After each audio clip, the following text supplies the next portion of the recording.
I'm Tim Abell for Actors Reporter, and I'm here at the historic and beautiful Santa Barbara Lobero Theatre for the Don Murray Tribute Weekend. Watching some of Don's best films that he did, and some of the best films ever made, in my opinion. Bus Stop, Advise and Consent, and ending up with Breathe on the final night. Well, it's a big surprise, for one thing. I couldn't imagine anyone organizing something like this, and I'd be very, very conceited to think I deserved it, but very ungrateful to think that I don't appreciate it. Well, you know, I had the extreme pleasure of working with you here not too long ago on a film called Breathe. But I tell you what, the folks that are here to see you this weekend, I mean, from Bus Stop all the way through. So tell us some of the other films that are going to be here this weekend. Well, we start with Otto Preminger's Advise and Consent, which the critics called the best movie ever made about Washington and politics. It has a wonderful cast: Henry Fonda, Charles Lawton, Burgess Meredith, Gene Tierney, Francis Tone. And it was a great experience for me because we shot it down in Washington. And we spent a lot of time with the Kennedys there because they were in office at the time we were making the film back in 1962. And that was a great experience to being with them.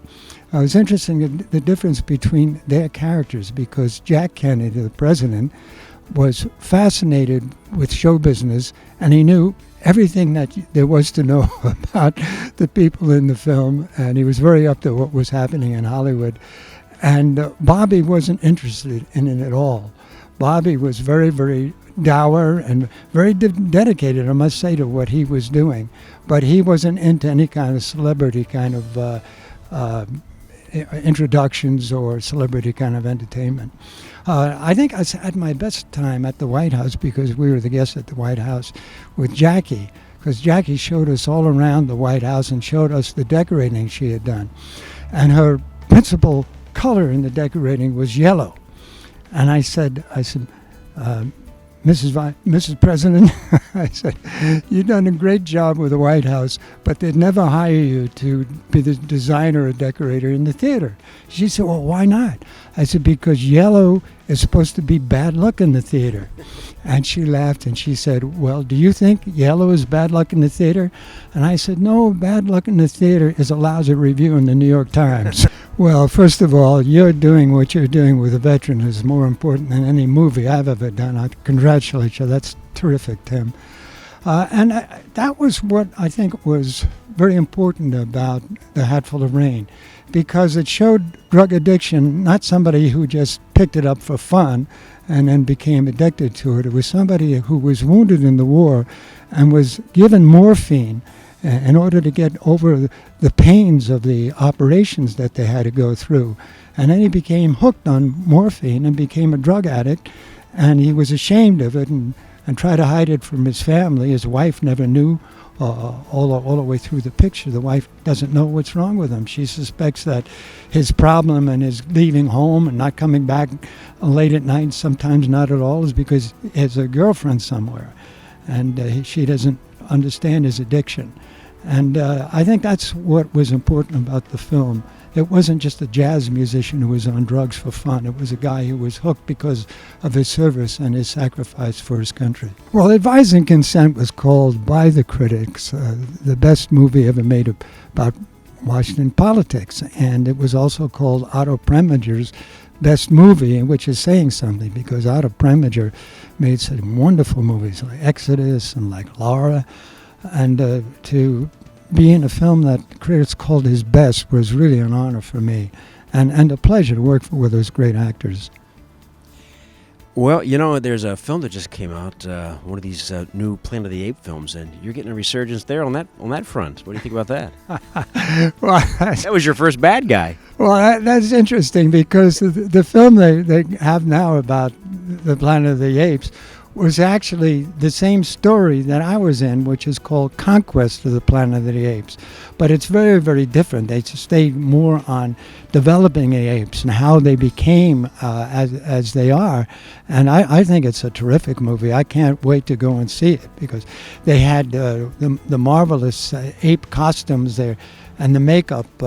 They've advanced quite far from Conquest of the Planet of the Apes. Breathe has been, I think, may be my favorite film, not only because of all you that worked on it with me, but also because it takes place, almost all of it, on or underwater, and nothing is computerized. All the great sharks and the giant sea bass, all these exotic and dangerous creatures that the actors are diving with, that my sons and you and the rest of them are diving with, they're all real. I mean, when you see a great white shark with his mouth open on the attack, that is a great white shark attacking.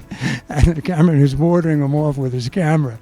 And then also, we didn't build any sets. So we have these incredible underwater caves where our divers go through underwater caves where they're so tight that you can hear the tanks scrape along the ceiling. And all those are real. Nothing was computerized. We shot off the coast of West Africa and Mozambique and Florida and the Caribbean, Mexico, and out here in Santa Cruz. Some of our major scenes were shot right here in Santa Barbara off Santa Cruz.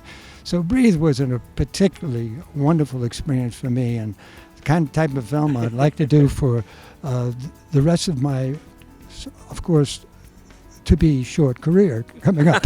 Yeah, the score was it was wonderful to be able to score this film.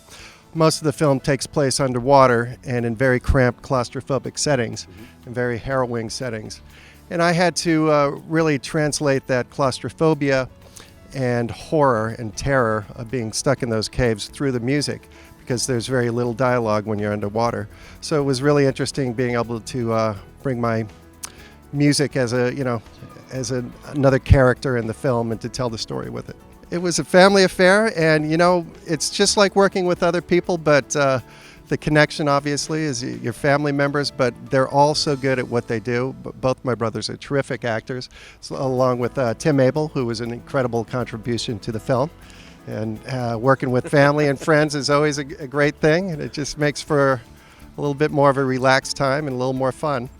Yeah, I think this is not only a great honor because not only is Don an incredible actor and his contribution to film has been pretty remarkable, but it's also for us personally as Murrays, it's a huge tribute just to the man we know. And you really get a sense of what he's like personally in these films.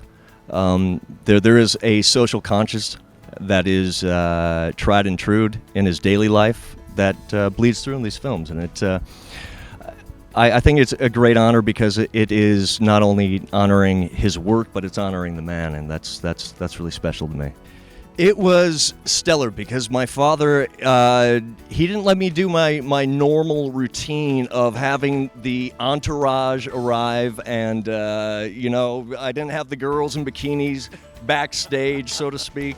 No, it was fantastic because the fact of the matter is this: because I'm his son, he could throw me into a cave underwater like nobody else could, because here's the thing, if he sets the precedent with his son, if he says, hey kids, it's safe to dive, my son's down there, well, you jumped in, didn't you?